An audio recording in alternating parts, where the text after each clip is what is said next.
Yeah, that's how I think we're all feeling right now in this muggy summer weather. Just lay down in the shade, turn the fan on, get a glass of lemonade or iced tea, sit back, relax, wait for the muggy humidity to pass so we can have some gorgeous actual summer weather, and just generally be a lazy cat.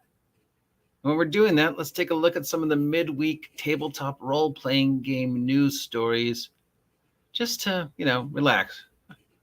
Take a break from all the nonsense and name calling and finger pointing and accusations and, deceitful content and other stuff. In other words, it's time for the tabletop role-playing game Comfy News. Yes, Comfy News.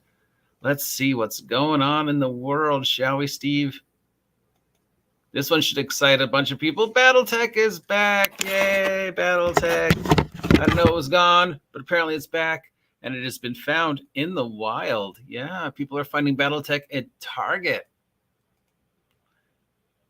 So, yes, we have something called Catalyst Games has released the much anticipated BattleTech Recognition Guide, Volume 1 Classics. Came out on July 21st. People are already posting pictures of finding this at Target and Walmart, as well as the BattleTech starter set. Crafty Matt Craft, who is doing a solo playthrough under the new rules. Yeah, so you're looking at this and going, ooh, Robotech, BattleTech, Gundam. They all come from the same collective unconscious source. I'm not sure which one's first. Did BattleTech steal from Robotech? Did Robotech steal from BattleTech? Were they all just, no connection whatsoever? Whatever. So if you are looking for a chance to get into BattleTech, you big chunky mechs blowing up big other chunky mechs, this has been released, and you can find the BattleTech starter set in the wild in your local Walmart, Target, whatever you want to call it. Yeah.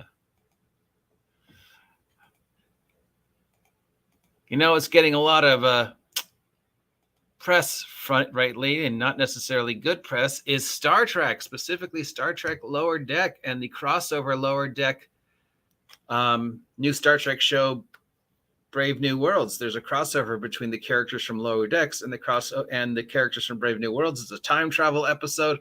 How do they, cross a animated cartoon with live action? Apparently it's very interesting how they do it, and it's just standard tricks of the trade. Plus, there's also a musical episode of Brave New Worlds coming up, which has got a lot of people going, hey, we don't need this. You just did, a silly episode with the crossover, and you just did silly episode with, Spock becoming human and getting sick on bacon and macking out on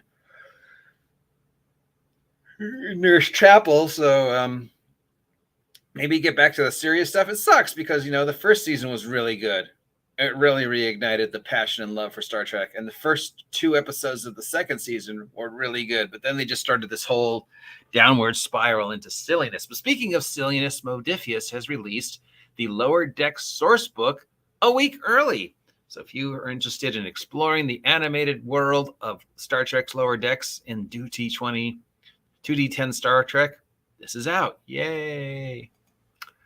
There's a new Kickstarter called Cloudbreaker Alliance. It is an anime tabletop role-playing game looking to capture the feel of Miyazaki style and Legend of Zelda. There's a lot of anime-themed games coming out right now that are trying to capture that Legend of Zelda / Miyazaki style and turn it into a RPG. I don't know if you can capture the work of Spirited Away and Nausicaa and Zelda and then break it down and make a tabletop role-playing game about it. I don't understand why so many anime games are coming out right now trying to milk that Legend of Zelda vibe.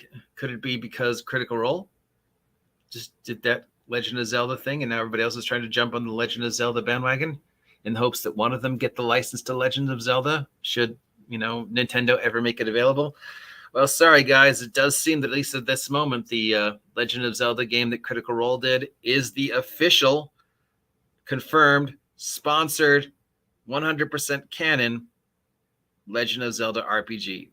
So unless something changes, if and when there's ever a Legend of Zelda actual tabletop role-playing game officially sponsored by Nintendo, it'll be done through Darrington Press, of course, they used Powered by the Apocalypse, or a modified version of Powered by the Apocalypse. So really, it's a lot of love for Powered by the Apocalypse right now.